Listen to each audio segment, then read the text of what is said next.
Let's have a discussion. People have questions. They would like answers. Let's talk about the issues. Confront the things that may be difficult to address. The Black narrative. Greetings and welcome. My name is Steve Muhammad, and you are watching Black Narrative, where we go into topics, giving them some historical and social context. Today, our discussion is on the pot plot, the feminization, the emasculation, and ultimately the annihilation of the Black male, particularly the Black man. And when we say Black man, we want to put emphasis on man and male, because these two characteristics are being confused today, and really we're being told that they really don't mean anything. So today we are here with author of the pot plot, Dr. Wesley Muhammad, who is a helper of the Honorable Minister Louis Farrakhan, who is a scholar, an author, a worldwide lecturer, a member of the NOI Research Department, a conspiracy documentarian, and I'm glad I got that word out. And when we say doctor, we are talking about a brother who has letters behind his name. So let's put some respect on his name. I want to greet you, brother, as we start this powerful program of Assalamu alaikum. Wa alaikum salam, brother Steve. How are you? I'm doing well, brother. Doing well. Praise due to Allah. And yourself? Correction, because I can see where that thing can go. Your brother is the author of the book entitled The Pot Plot. That's right. I'm not the author of The Pot Plot. Right. These are the authors of The Pot Plot. Yes. The book documents their authoring and engineering of the pot plot.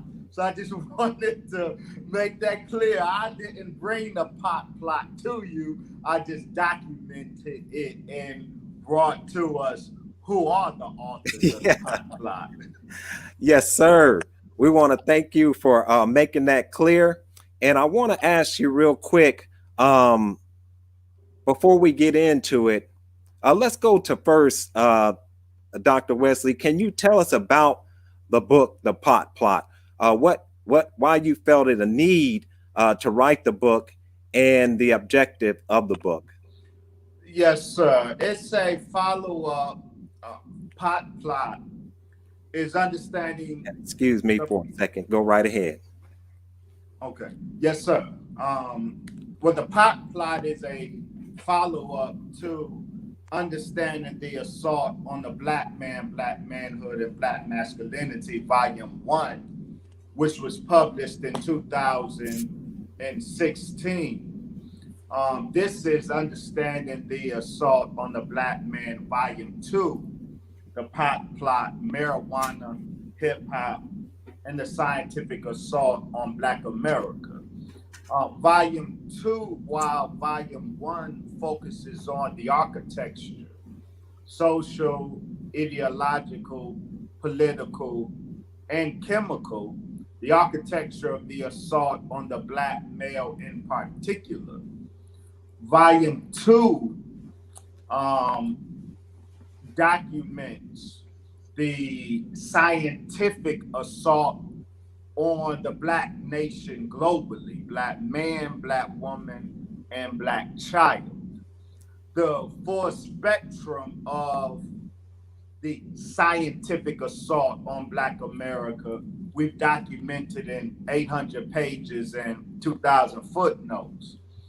The scientific assault on Black America, the weaponization of hip hop and the weaponization of marijuana, while all 800 pages don't treat necessarily the pot plot, the weaponization of weed in particular, 1/3 of the book does, but also 1/3 of the book documents the weaponization of hip hop. because the weaponization of marijuana on the one hand and the weaponization of hip hop on the other, they are intricately connected to each other to the extent where the weaponizing of hip hop coincided in time with the pot plot, the weaponizing of weed. So it's not even clear to me, Brother Stephen, whether the weaponization of hip hop is a part of the weaponization of marijuana, or the weaponization of marijuana is a subset of the weaponization of hip hop. That's how closely the two are interrelated and intermingled with each other. So the book documents in detail. Now, to close the point and to really go to your question, why? Why write an 800-page, 2,000 footnote book on the pot plot? Because when I first mentioned the pot plot, Brother Steve, when I first mentioned it in 2016, it created such a worldwide backlash. And I, from that point to this, had become the object of mockery, the object of summary dismissal, the object of hate and disdain, most of which I'm used to, I can deal with that, but the summary dismissal got under my skin. Right. And so I decided to document it thoroughly. And with these 800 pages and 2,000 footnotes, Brother Steve, I'm going to say this. By Allah's grace, we own the conversation now. That's right. We own the conversation of the weaponization or not of marijuana and its impact and agenda for Black people.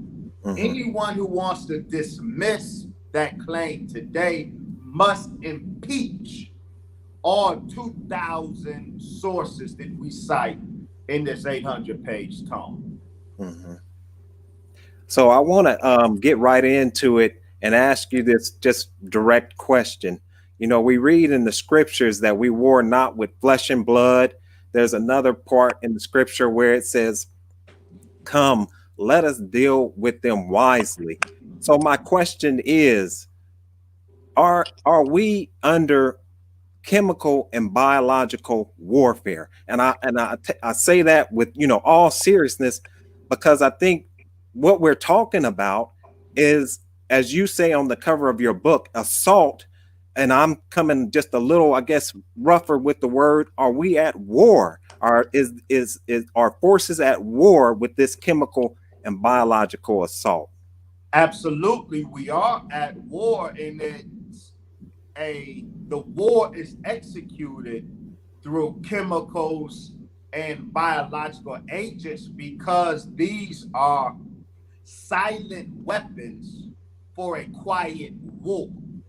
And why is it a quiet war? Because you raise the right framing of everything that we are experiencing here in America in 2020. When Pharaoh said, when he called his joint chiefs of staff together in Egypt, according to the book of Exodus, and said regarding the children of Israel, come, let us deal wisely with them, lest they multiply, join on to an enemy, and come against us. This is the scriptural prophecy of a conspiracy that the U.S. government will enter into, where the president of the U.S. will enter into a conspiracy against the true children of Israel, the Black man and woman in America. The scripture is very clear.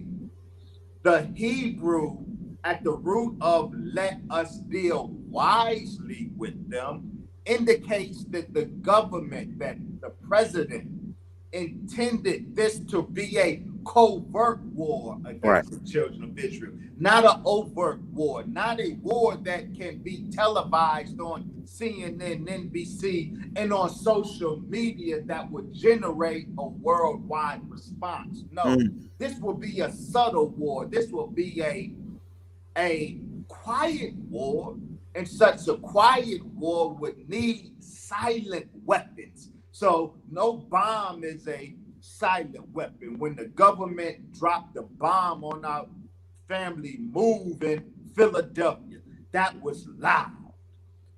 These weapons are silent.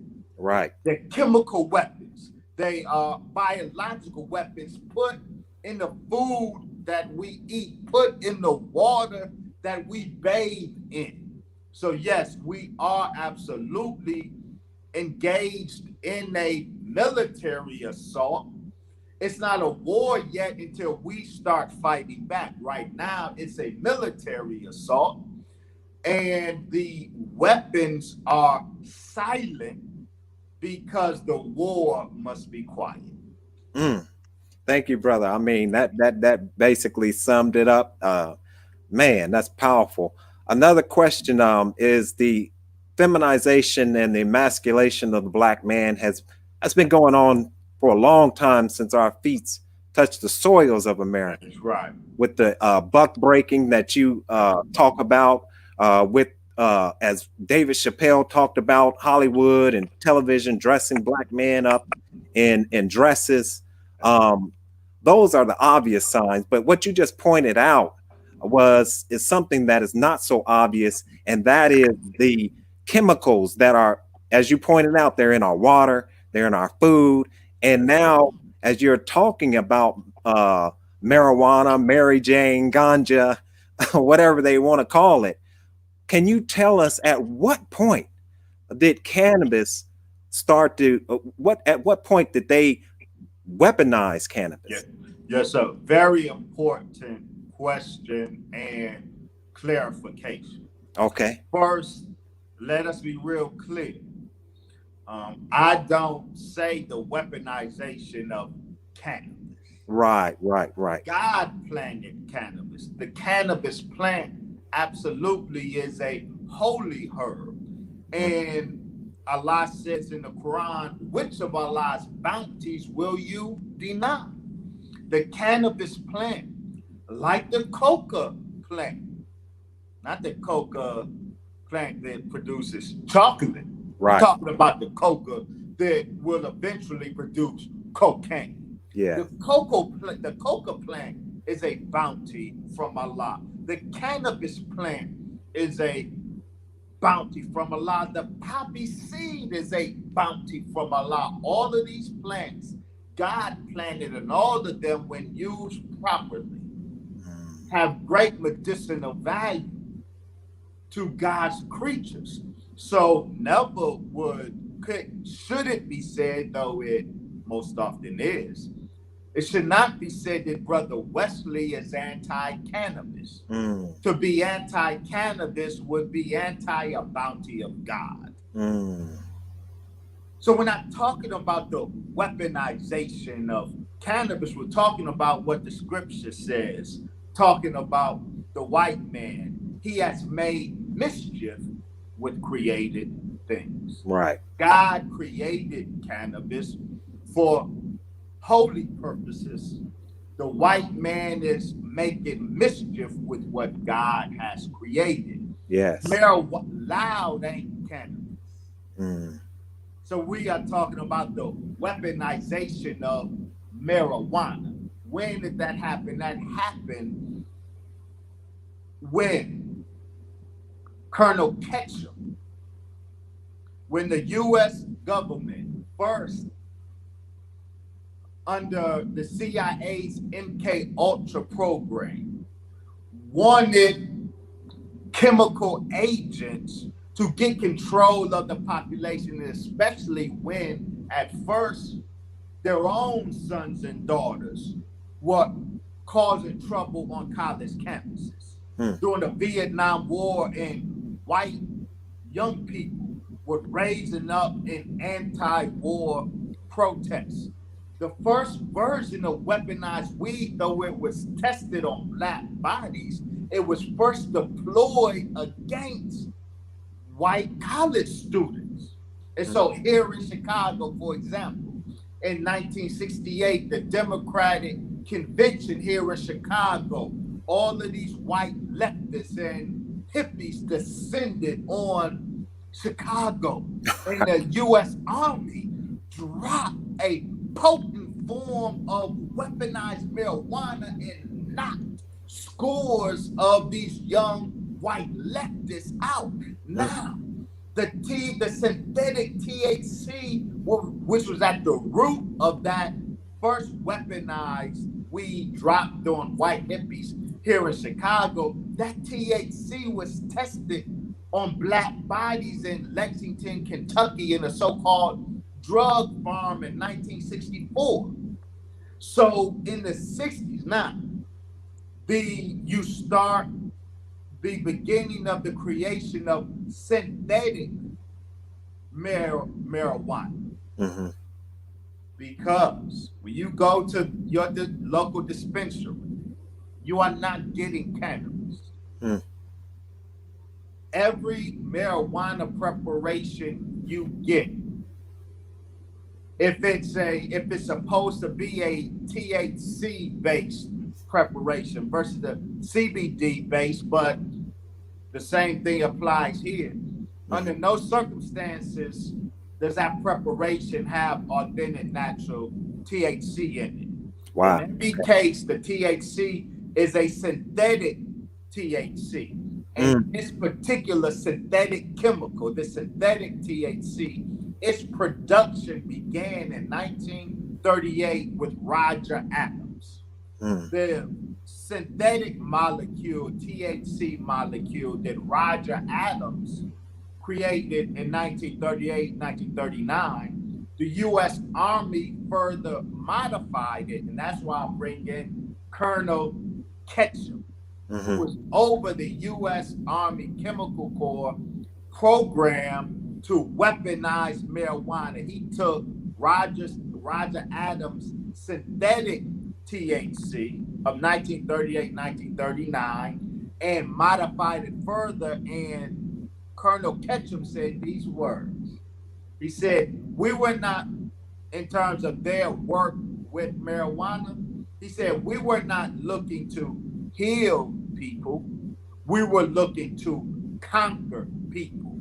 So Colonel Ketchum's, the U.S. Army's program was called the Conquer by Cannabis Program. Conquer by Cannabis Program. Wow. They manipulated further that synthetic THC, and that THC that began with Roger Adams, manipulated under Colonel Ketchum, that is the THC that is universally made available in approved products at every dispensary. You aren't getting natural THC. You're getting a Roger Adams, Colonel Ketchum synthetic THC in every preparation. Man, I mean, just like the food that we eat, the processed foods that we eat, can you go just a little bit about, even though we're talking about marijuana, can you also just touch on the chemicals that are also in the food, the BPA and other hormone inhibiting type of foods that are in the food and the water that also go towards this subject that we're talking about with the feminization and the emasculation of the black man? And then can you talk about what does manhood, what does being male and manhood mean? Yes, sir. So first I'll start with that last question. That's precisely why,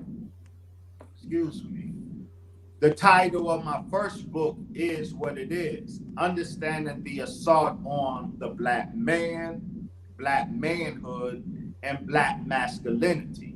It's a long title. Some people thought I was being redundant or overly verbose.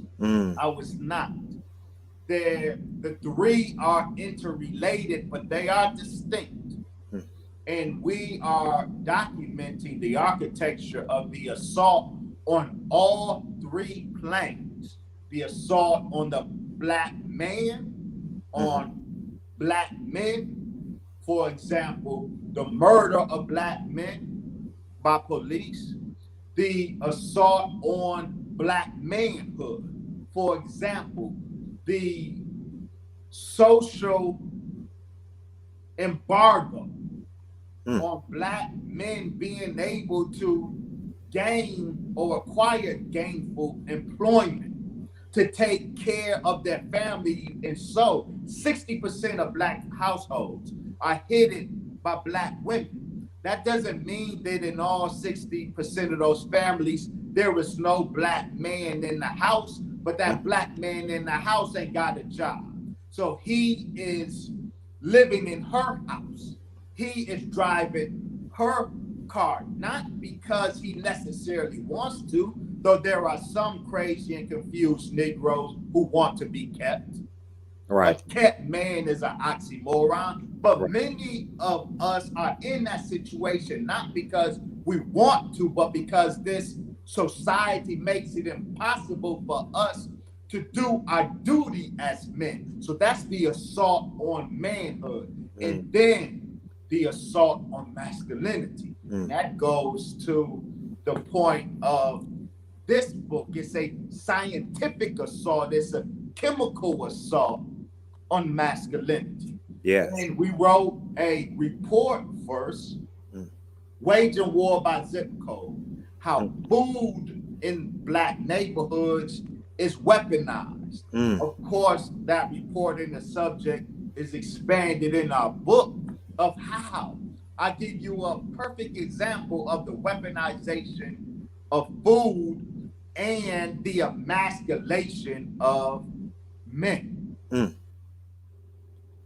60%, if you go to your average grocery store, not to mention the fact that most black zip codes are food deserts. Right.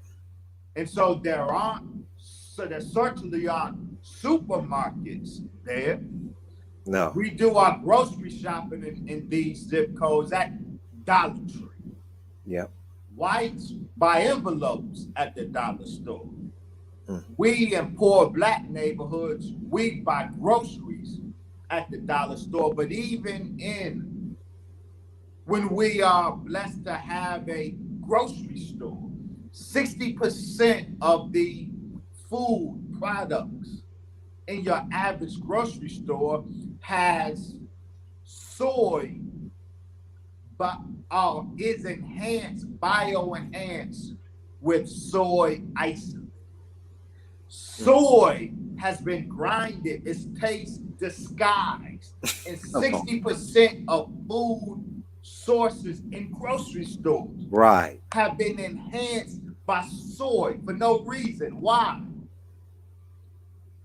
There is no health benefit, just the opposite.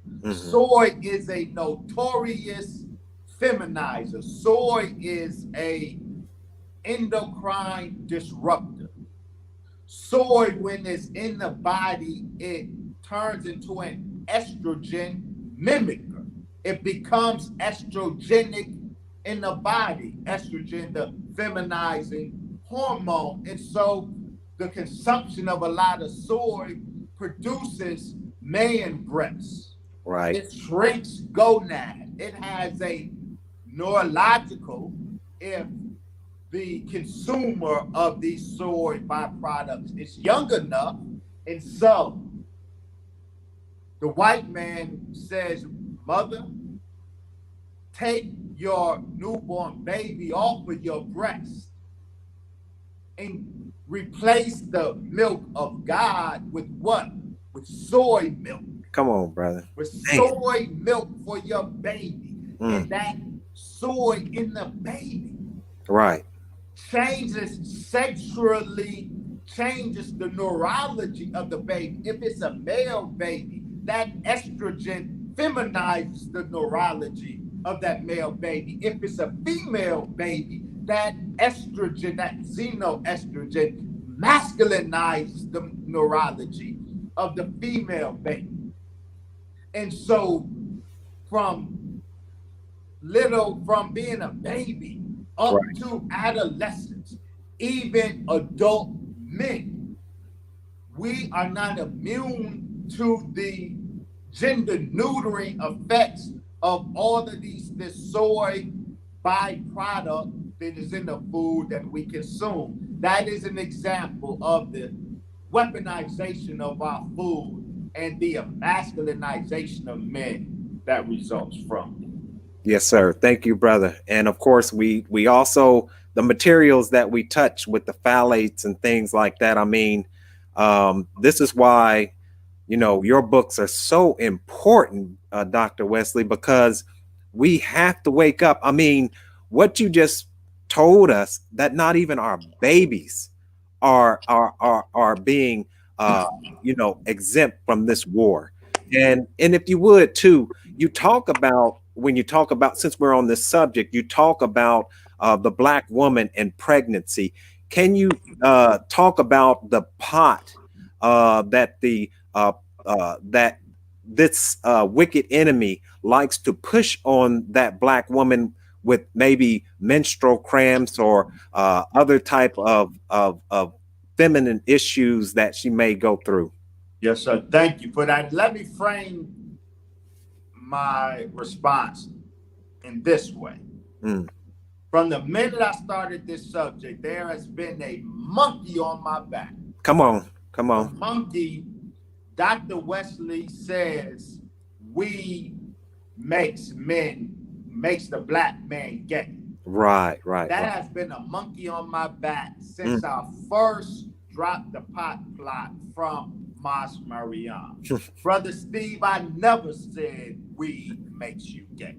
Yes, sir. I promise you, when I spoke at Mas Mariam, the thought never crossed my mind. Right. But because I said weed feminizes the Black man, and I had in mind at the time non-sexual feminizations, but the average person doesn't know the nuance that there's a difference between sexual feminization and non-sexual feminization.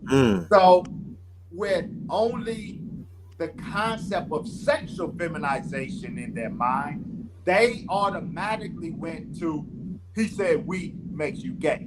I never said that. I never intended that. With that being said, I'm saying today on your show that there is a way that weed makes you gay. Yes. Come on, brother. It won't make a grown man gay. A grown man who is getting lifted on live, it would have its endocrinal effects. It will have its feminizing effects. It does have its feminizing effects on adult men who are chronic weed smokers, but most of the feminizations are non-sexual because a grown man's neurology has already developed. However, this comes right back to your question of pregnant women. Yes. Who are now in 2020 being encouraged, Brother Steve, to medicate that morning sickness. Yes. By going down to your local dispensary and getting some medical marijuana. Pregnant women are being encouraged to medicate with marijuana. That is the path to weed makes you gay. Because that marijuana, whether you are smoking it, dear sister, whether you are eating it, the consumption of that enhanced and weaponized THC, it will cross the placenta and impact your fetus. What would an impact be on your fetus? That THC, whether you got it from chocolates or whether you got it from a blunt, that THC inhibits the necessary testosterone burst that are necessary. There's two during the course of 9-month pregnancy. There are two testosterone bursts that are necessary to masculinize a male fetus. The first testosterone burst masculinizes the body. The second testosterone burst masculinizes the neurology. If you interfere with either testosterone burst during pregnancy, if you interfere with the first burst, that's how you have XY fetuses coming out the womb with a female physiology. With the pseudo vagina instead of a phallus or a penis, because that first testosterone burst necessary to masculinize the anatomy, it was interfered with. Or if you interfere with the second burst, which is intended to masculinize the neurology, what happens? If the first testosterone burst is successful, the male body is fully formed, but that second testosterone burst is interfered with, and so the neurology is not masculinized and therefore defaults to a feminized phenotype. What happens is an anatomically male baby will come through the womb, but he has a feminized neurology. So this is how people, males, say, and they are telling the truth, many of them. They swear they are a female in a male's body. And they feel it so strongly that they commit suicide, unable, that gender dysphoria is what they call it. It's so strong that they take their life because they can't reconcile their mental processes with their anatomical reality. That is how that is produced. And THC, this weaponized THC, this enhanced THC inhibits the production of testosterone. So if a pregnant woman, and I have to say this, most of the pregnant smokers today are young Black women. So young Black girls are medicating their morning sickness with marijuana preparations. That THC crosses the placenta and it inhibits the testosterone burst.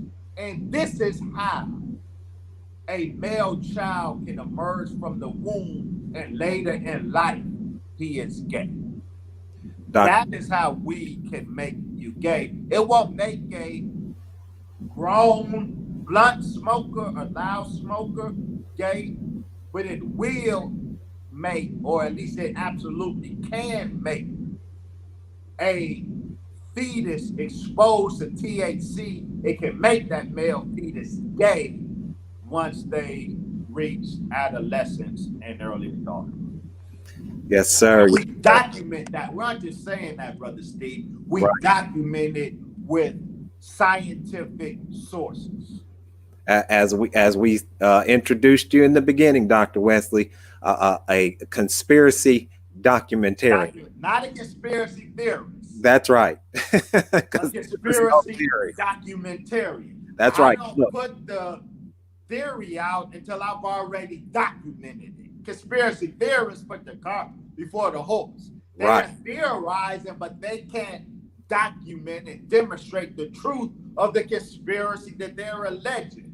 800 pages, 2,000 footnotes. We've documented the pot plot. Man, like you said, we're not theorizing. Yeah, you own the conversation. We own the conversation. That's right, brother. Thank you, brother. Appreciate that. Now, let's go into this double-headed beast when it comes down to, because we dealt with chemicals. Now let's touch a little bit on the culture. Let's talk a little bit about the connection with hip hop and marijuana and the assault on the young black people, particularly the young Black male. Yes, sir. For some reason, something keeps it. If you would allow me, before we get to the weaponization of hip hop and before we close out this part of the discussion. This thought won't leave my head, so I'm saying I need to put it out there. Right. McDonald's. Oh, okay. Why is McDonald's nagging me? Huh. Because your question about the weaponization of food, and then you mentioned balance. And so in communities, our poor Black communities, they don't have any grocery stores. So they are availing themselves to the grocery store food, 60% of which has been bio-enhanced with soy, because they don't have supermarkets. Yes. These food deserts have fast food restaurants. Absolutely. And so our diet, our dinner frequently is McDonald's. And so I want to close this discussion talking about McDonald's to the mom that would be serving McDonald's for dinner tonight. Please listen. 200, not only is it the case that 200 of McDonald's listed ingredients, listed food products, from the ranch dipping sauce for the nuggets to the sesame seed buns that they use, 200 McDonald's food items is also bio-enhanced with soy.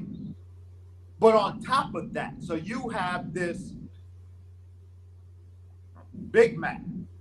The bun is bio-enhanced with soy. The meat is bio-enhanced with soy. But it's also wrapped in a wrapping that is full of phthalates. That's right. That is also full with BPA.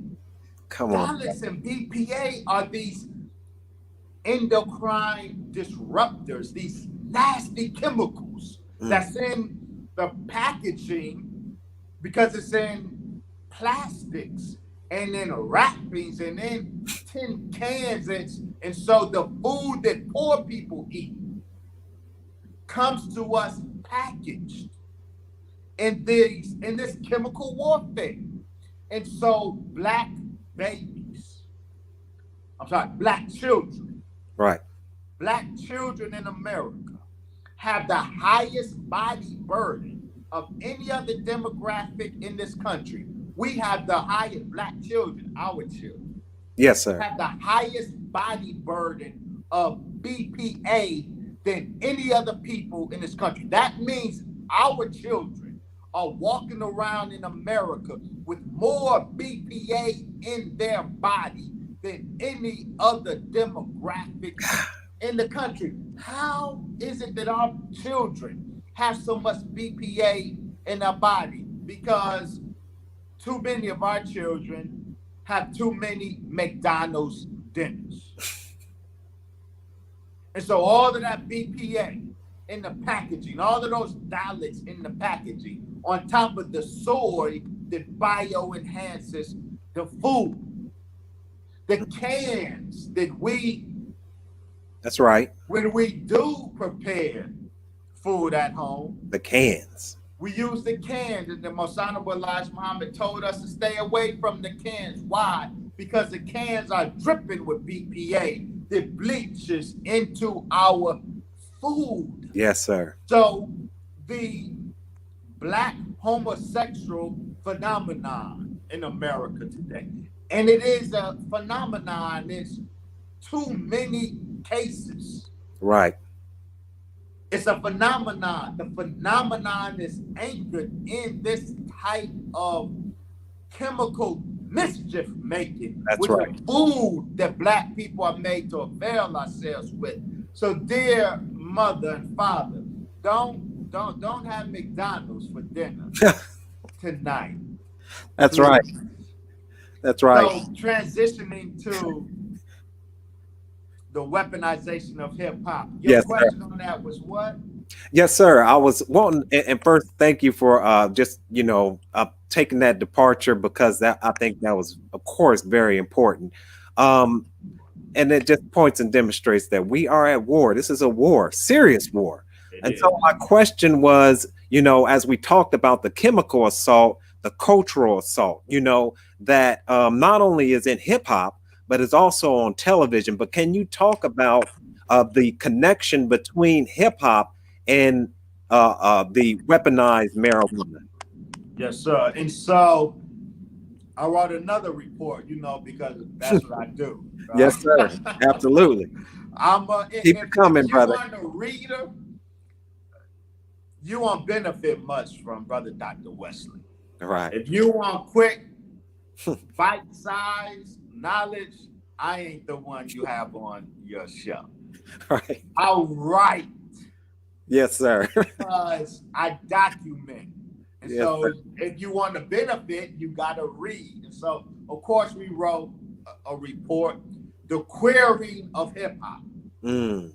Now, on the title, we quote the Los Angeles Times from 2018, who said, hip hop is at its queerest right now.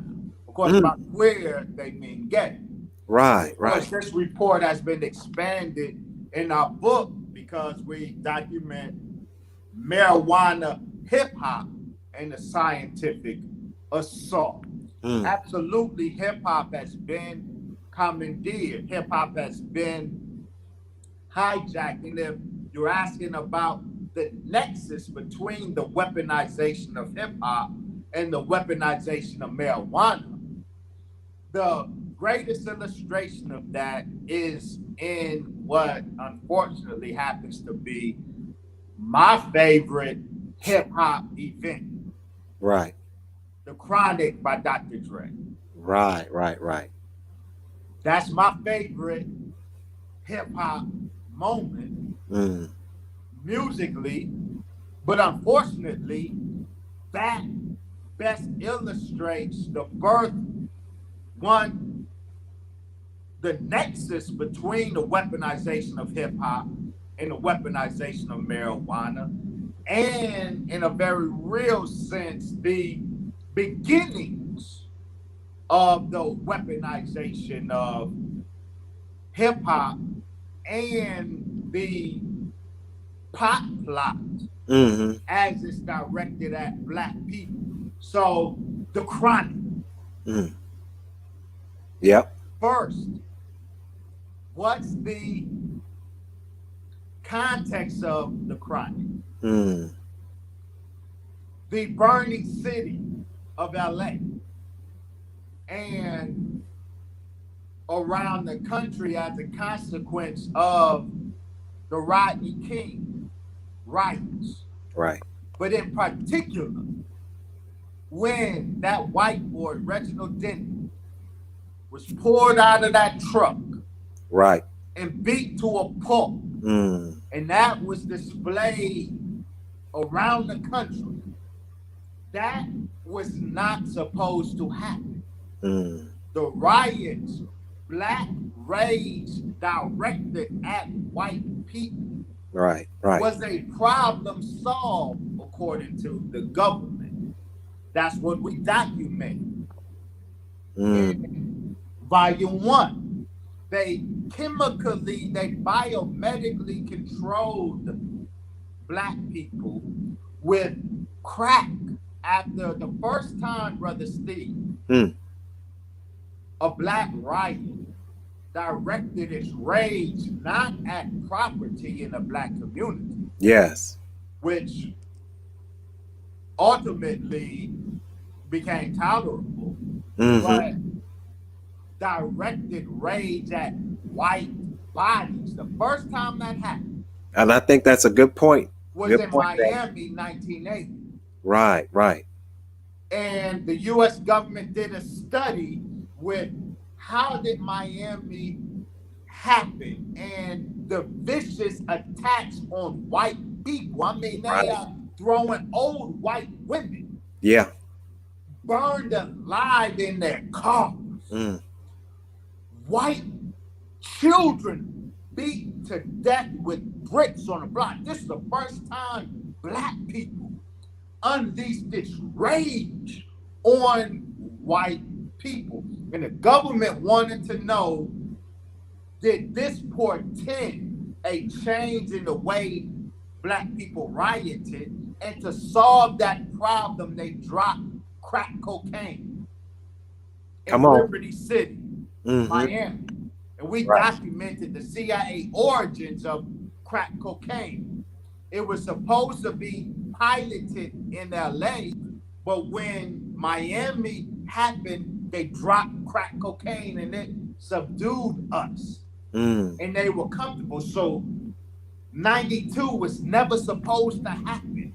That rage directed at white people, as personified in Reginald Denny's beating, was not supposed to happen. So what are some of the things that happened? Doug Morris and Jimmy Iovine, two Jewish masters of hip hop. Mm-hmm. Doug Morris and Jimmy Iovine flew to LA while in Smolder, met with Dr. Dre. Met with Suge Knight. Okay. Met with Suge Knight in LA and inked a deal for Doug Morris and Jimmy Iovine to fund Death Row Records through Interscope Records. Death Row, the logo of which is a black man being executed. That's right. These Jews, Doug Morris, Jimmy Iovine, funded the launching of Death Row Records. We know about Harry O and his $1 million, but to start up money for Death Row, but Harry O's $1 million was not going to distribute Death Row products. Death Row, in order for Death Row to be a reality, its catalog to reach the people, they needed a distribution powerhouse. Doug Morris and Jimmy Iovine funded the distribution of Death Row, and the first offering of Death Row was the Chronic. Now, why was it the Chronic? Remember, Dr. Dre said he didn't smoke sex. He didn't smoke weed. Right. Eazy-E, even at that time, didn't smoke weed. But the first rap song, the first rappers to really brag about marijuana on wax was who? It was Cypress Hill. Okay. Right. Okay. Stone is the Walker, the way Walker the Dead, whatever. Right. Cypress Hill was the first ones to put a marijuana album out. And it went platinum, but that had only a white audience. It was suburban whites that started toking more because of Cypress Hill. Black folks weren't impressed by that. It was the Chronic, and they got the data. The rise of marijuana use, the rise of blunt culture among Black people coincided with the dropping of the Chronic and the continued referencing of marijuana as a result of the Chronic. And so I'll close on this point. It's a 50 Cent, right? Right. He told Pierce Morgan that he don't smoke weed. He don't do drugs. He don't smoke weed. Huh. Pierce Morgan asked him, but you got songs talking about smoking weed. He said, Right. yeah, because I saw all of the numbers, all of the units moved by those songs that extol smoking weed. Wow. So I make songs about smoking weed and I don't smoke weed. That process began, and the data is real clear. The Chronic was the game shifter. Prior to the Chronic, most of hip hop had an anti-drug message. The pro-drug message in hip hop really began with the Chronic. And so we have this intersection that meets with the Chronic, and that's my favorite hip hop event. But it is with the Chronic, you have the intersection of the Jewish weaponization of hip hop and the pop block.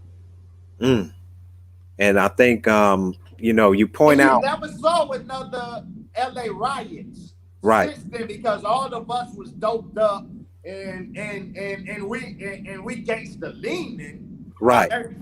We lifted and we we ain't got no turn up in us. That's what the point was. Right, right. That is the point, because you touch on, not just the feminization, but right there you touch on the emasculation.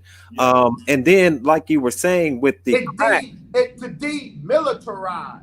yeah. Be real clear. When Colonel Ketchum, the initial agenda for weaponized weed wasn't feminization. Mm-hmm. It was de-radicalization and demilitarization. Meaning, Mm, when Colonel Ketchum said that we are messing with marijuana not to heal people but to conquer people, what they used their weaponized marijuana for first with their own white children that were blowing up on college campuses, it was to demilitarize them, mm, mm, de-weaponize them, take the political fight out of them. And so that's the birth of hippies. mm. Love, peace, and happiness. Right, Right? right. They were effectively demilitarized. Wow. Come So on. the first aim of weaponized weed was to demilitarize people, and that's what it does to black men and women. And so with the subsequent rise of blunt use and marijuana use among black people, you have this de-radicalization. You have this demilitarization. So we didn't do no more rising up. There was no turn up. No Mm, more turn up among us until Ferguson and the Michael Brown situation. And then you had a domino effect. But so there was the de-radicalization, demilitarization, and then they intensified it, and you have the feminization. mm. Man, man. I mean, I'm real thankful, Doctor, that you've come onto the program. We're here with Dr. Wesley, as we introduced him in the beginning, an author, a part of the NOI research department, a world international lecturer, and so much more. I mean, you dropped that cocaine, or not the cocaine, excuse me, but the crack. And we know that Gary Webb wrote The Dark Alliance and was mysteriously killed. They say It suicide. was suicide. Right, right. 2 shots to his head. 2 shots to his head. That man, That's what you he's the call suicide. real warrior. So, but this is madness. So, what we're basically But I trying can to say point. something about that. Yeah, go ahead. I have great respect for Gary Webb. Absolutely. He is a journalistic martyr, but be real clear. It is totally unacceptable for Gary Webb to be lauded for exposing the CIA connection to the spawning of the crack scourge in Black America. It is totally unacceptable for him to be lauded and the Honorable Brother Minister Farrakhan to be dismissed. Absolutely. Because before Gary Webb dropped his expose in 1996 in the San Jose Mercury, the Honorable Minister Farrakhan, as earlier than 1994, when he was going around the country preparing the ground, seeding the ground for that messianic event of 1995, the Million Man March. It Yeah. was the Honorable Brother Minister Farrakhan who said, when no one else was saying it, that not only did crack cocaine was created by the CIA, and that crack cocaine was designed to affect Black people, the minister was dismissed as a conspiracy theorist. Yep. He was dismissed as the drum major for Black paranoia. Mm-hmm. And then this white boy, who I have great respect for, Gary Webb, drops his expose, but Gary Webb refused to go where the minister went. Gary Webb refused to say that black people were targeted. We documented from their own words how they specifically targeted black people with crack cocaine. Yes, Gary Webb refused to go there, but the documentation was there. So we applaud Gary Webb for his expose, but before Gary Webb's expose, there was Farrakhan's revelation. Absolutely. And Farrakhan revealed the crack conspiracy before Gary Webb did. It's important to acknowledge that. That's right. That's right. Thank you, brother. Because as we know, the Honorable Minister, Minister Farrakhan, basically he's the watchman on the wall. Right. That's the point. Absolutely. God put a watchman on the wall overlooking Israel, the children of Israel. And the duty of the watchman is to win according to scripture.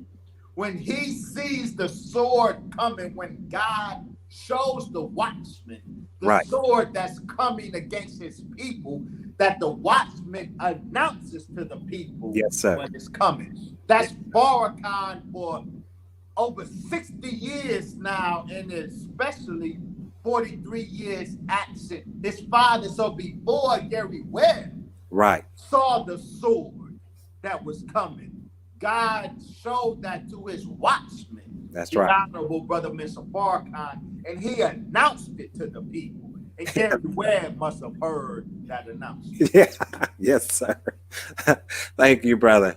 And so let's go a little bit into now. We're in the age of the COVID-19 coronavirus. And one of the things that we want to point out, they always are talking about these pre-existing conditions.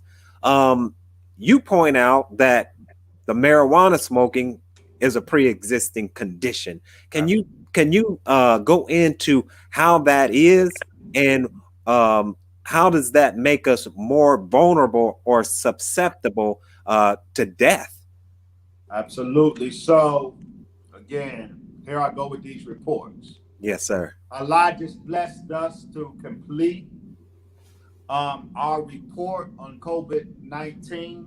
All right. A pestilence from heaven in the laboratory of Satan. That's right. The origin of COVID-19 and how it became a black epidemic. I was blessed recently to talk with the Honorable Brother Minister Farrakhan after his completion of reading of our report, and he's well pleased by Allah's grace. In this report, how it became a black epidemic.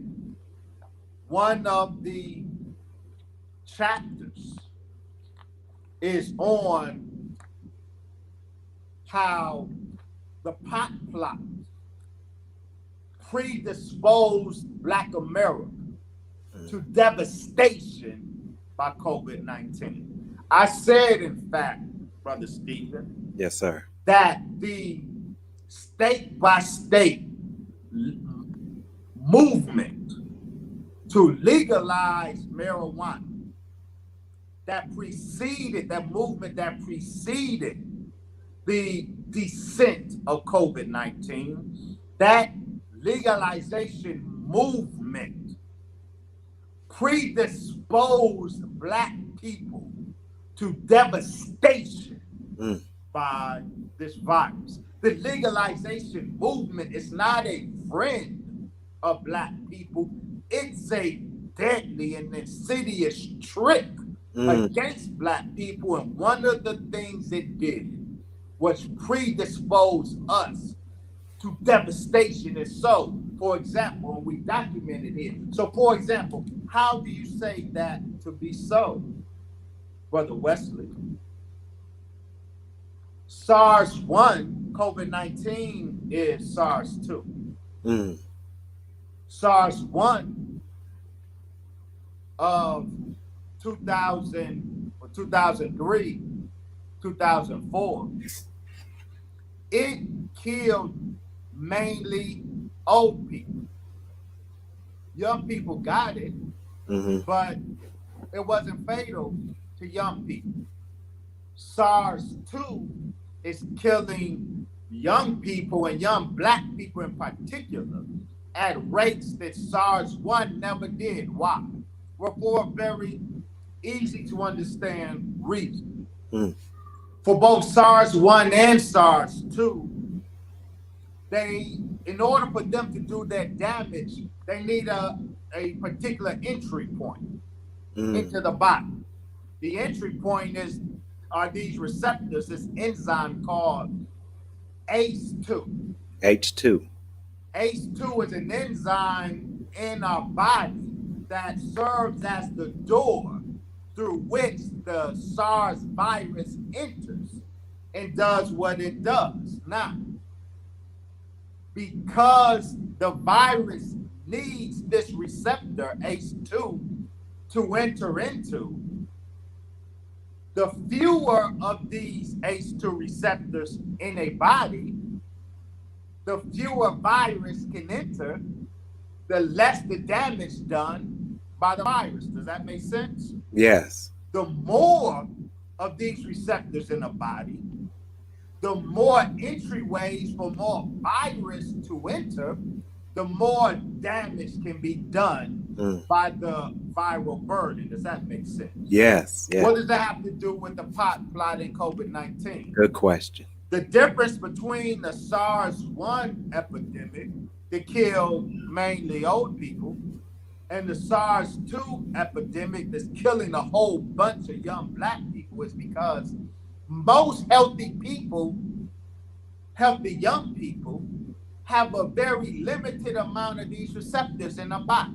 And so in 2002, 2003, when young people, they got exposed to the virus at the same rate that old people do, but they got a little sickness and then they got over it because they had a limited amount of virus in them that can affect the body because they had a limited amount of ACE2 receptors. Okay.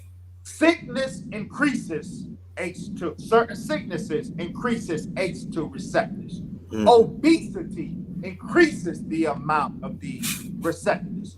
Old age increases the amount of these receptors. Okay. And marijuana smoke increases the amount of these receptors in the body. So you got young people today, obesity is greater today than it was in 2002.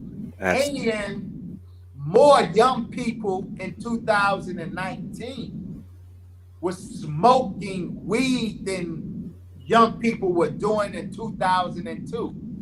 So on the eve of COVID-19, all of these states were legalizing marijuana here in Chicago in January. In Illinois, marijuana was legal. And we celebrated it like Juneteenth. And so you go around in Black neighborhoods, the smell owns the air. It's bad. Right? That was in January. And then that COVID-19, that SARS-2 bomb dropped in Chicago in March and April. In Chicago, Black Chicago has been devastated. But the ground for that devastation, that COVID-19 devastation in March and April, the ground was already set in January. So all of these young people, especially young Black people, have this excessive amount of these H2 receptors in our body. Why? Because all of these Black people are now taking advantage of the alleged right to freely smoke marijuana today. And the smoking increased our load of H2 receptors. So when the virus hit, we were predisposed to devastation. Man, Dr. Wesley, We're connecting so many things here, doctor, that the only answer is separation. I mean, what The else? only answer is What I separation. mean, what else after you've exposed all of this? And we're gonna cover just one more thing, doctor, and we'll let you go. But now let's connect the hypocrisy over the legalization of marijuana in the prison industrial complex. Yeah. So actually, it's not hypocrisy, it's let us deal wisely with them. It's another level of dealing wisely. Yes, it is. Legalization is a trick. I assume and understand the point you were going to make. Right. Most black men who fell victim to the mass incarceration regime were caught up in the mass incarceration dragnet over not a violent crime, over a drug beef, but not a crack or a heroin beef, over a small marijuana beef. So many black men have been languishing in prison for $30 worth of marijuana. Come on. All of this time, all of these years. So criminalizing marijuana was part of the plot to incarcerate black men to feed the prison industrial complex, yes. But so-called legalizing marijuana doesn't undo that at all. It's a more subtle, a wiser way to do the exact same thing. So in Colorado, Brother Steve, Colorado has legalized medical and recreational marijuana. And part of the argument, the political argument that was used to encourage a yes vote for legalization, part of the argument was legalizing marijuana in Colorado will reduce the incarceration of our black and brown sons. Right. And guess what happened?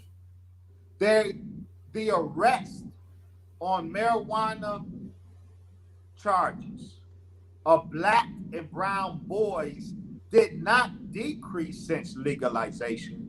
Brother Steve, it has increased.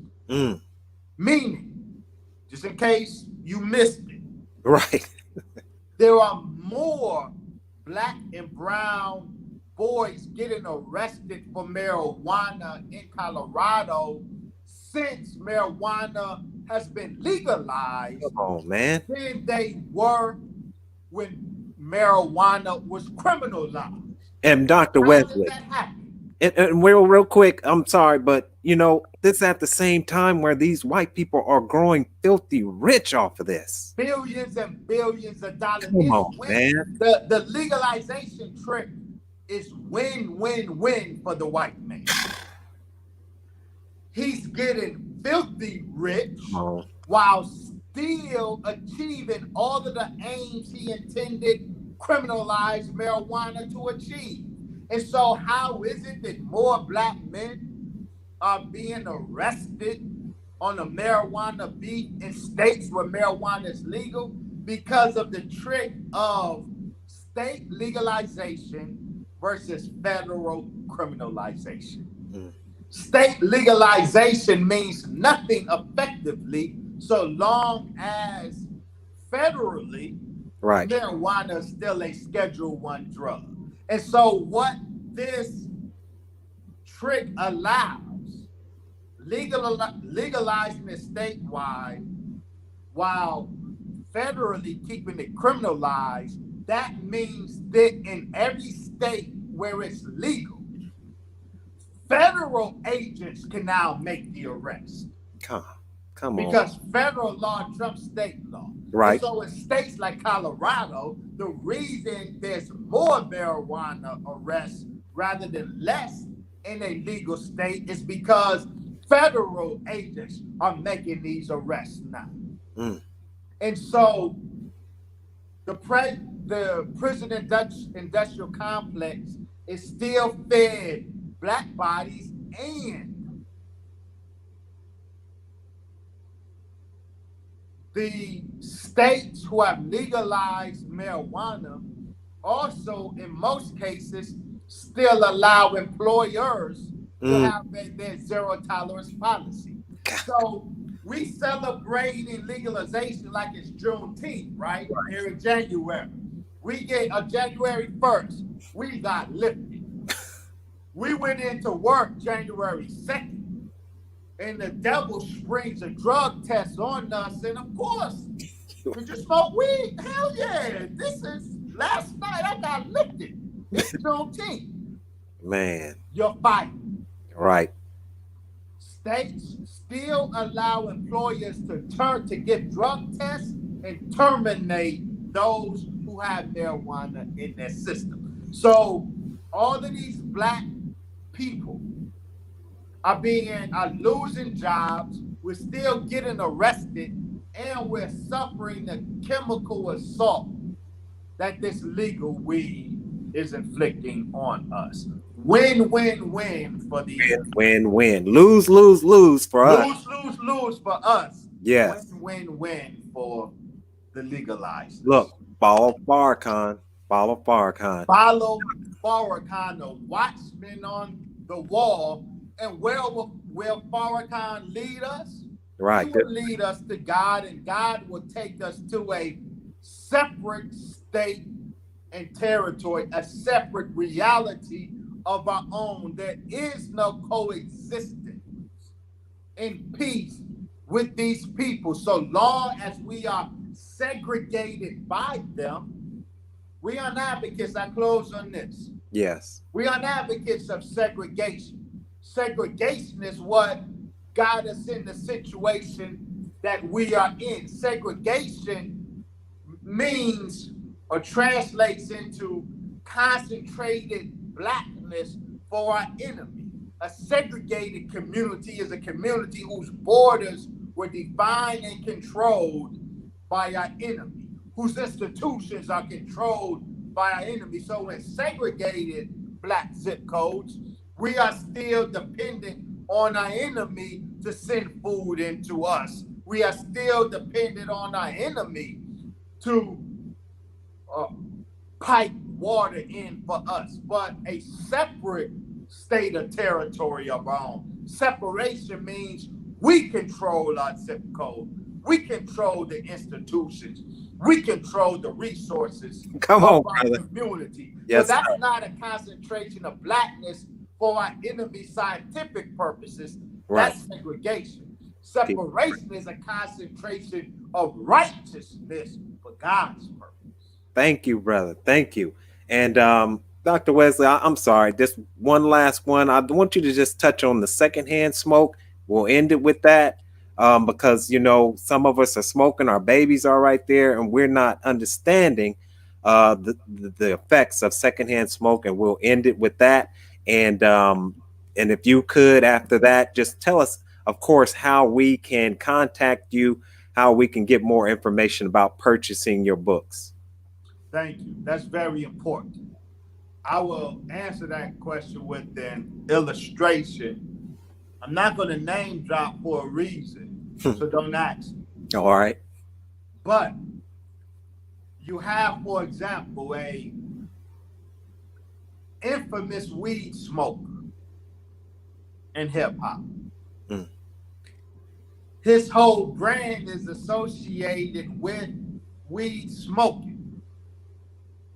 For years, all his life. And he says, ain't nothing wrong with weed smoking. Look at these, shows up pictures of the effects of chronic years-long alcohol abuse. Oh, he looked back. Chronic tobacco smoking. Oh, he looked back. But look at me. I'm a chronic weed smoker, meaning a long time weed smoker. Don't I look good? Okay. Then his son Mm. comes out the blue and is a cross-dresser. Mm. So, what point am I making with that in answer to your question? Yeah. I can see how that happened. Right. See, while bro was getting lifted under the false assumption that marijuana is a holy herb, right? That I can smoke this and marijuana ain't alcohol, marijuana ain't crack. God created it, so it ain't nothing but good. So he's in this house getting lifted. The smoke is all around, and that smoke is being inhaled by his son. Why is that important? Mm-hmm. It's the THC that's in marijuana, that's anti-testosterone. However, it's the weed smoke that is estrogenic. Mm. The smoke produced by that fire on that plant. The smoke that we like to get that smell from that whiff from. That smoke has phenols, chemicals that once it enters the body, it estrogenizes the body. So a young person, a young male, a young baby, or a young adolescent, he ain't smoking that weed, but if you smoking that weed, bro, in the presence of your young son, exposing your young son to not just the smell of that herb, you're exposing that young son to the phenols in that smoke. And those phenols enter that young boy's system and become estrogen.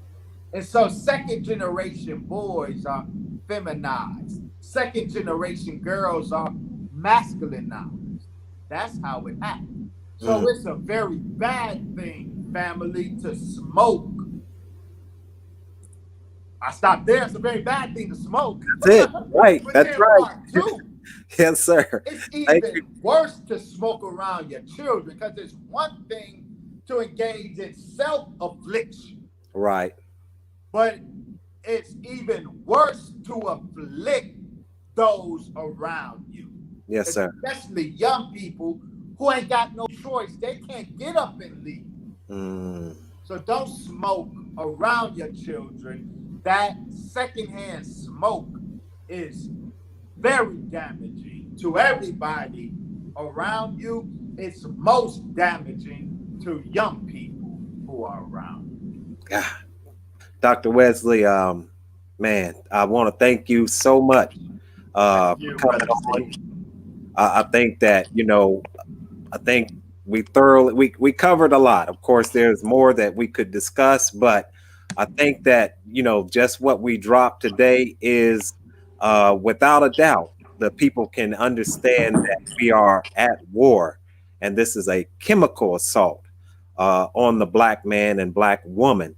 And so we want to make sure that those of you who are watching from the LGBTQ community, that this, of course, was not a conversation in any type of way to disrespect, to belittle, to disparage you in any type of way. However, we do want to point out that we are under a chemical and biological attack, and that these things that we see going on in our community are not by accident.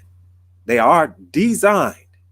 And so with that, I want to thank everyone for tuning in.